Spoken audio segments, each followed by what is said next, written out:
केला म्हणजे तो आमचा कार्यकर्ता नाही, वो हमारा कार्यकर्ता हो नहीं सकता। जो इथून आम्ही पाहतो इथल्या प्रत्येक गोष्टीचं, इथल्या प्रत्येक वेदनेचं, जेपर्यंत बॉम्ब करत नहीं उसका हथियार बन के अगर आगे नहीं जाता वो प्रहार का कार्यकर्ता तब तक हो नहीं सकता जब तक तो लढता नहीं। या व्यवस्थेच्या विरोधात लढण्याची व्यवस्था तुम्हाला करावं लागेल मित्रांनो। आम्ही गेल्या पडल्यापासून सातत्याने आंदोलन करतोय। मी आमदार असताना आंदोलन केलंय, नागरवाडीला पहिल्यांदा निवडून आलो, 11 दिवस आंदोलन केलं। काही कर्नाटके लोक आहे पक्षामध्ये, भाजपामध्ये, त्यांचं बच्चूकडू आंदोलन करते म्हणजे तो संपला म्हणून आंदोलन करते।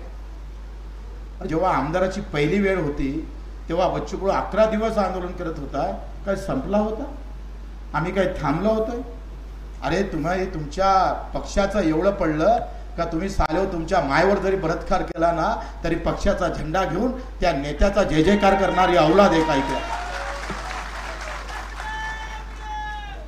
तुम्हाला पक्ष एवढा प्रिय झाला, एका आमदारकीसाठी, एका खासदारकीसाठी, एका मंत्रिपदासाठी तुमच्या बहिणीवर बलात्कार झाला तरी त्या नेत्याचं गावगाव करणारी औलाद गाव खेड्यात आम्ही पाहायला भेटते।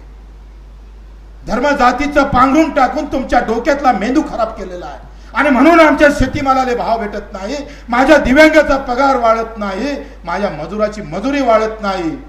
ही कारण फक्त एकच आहे, तुमच्या डोक्यातली जात आणि धर्म एवढा मजबूत केला का तो बच्चूकडूच्या मेल्यावर जिवंत राहीन का नाही राहीन माहित नाही, समजत नाही। म्हणून हे आंदोलन अन्नदान करणाऱ्या, अन्न पिकवणाऱ्या शेतकऱ्याचं अतिशय महत्वाच्या वेळेस, ज्या वेळेस जमिनीमध्ये आम्ही एक दाणा टाकतो आणि त्याच्या 100 दाणे येण्याची ताकद ठेवतो पण भाव आमच्या हाती नसतं, अशा वेळेस हे आंदोलन सुरू करतो आहे। कारण हे पेरणीचा टाइम आहे, ह्या पेरणीच्या वेळेस हे मुद्दामून आम्ही आंदोलन सुरू करतो आहे आणि ते तुकडोजी महाराजांच्या गावात करतो आहे। त्याचं कारणच एक आहे का ज्या वेळेस आम्ही दाना बीज पेरतोय त्यावेळेस आमची भावाचं आंदोलन आम्ही सुरू करतो आहे का आम्ही कष्ट करून एका दाण्याचे 100 दाणे करू,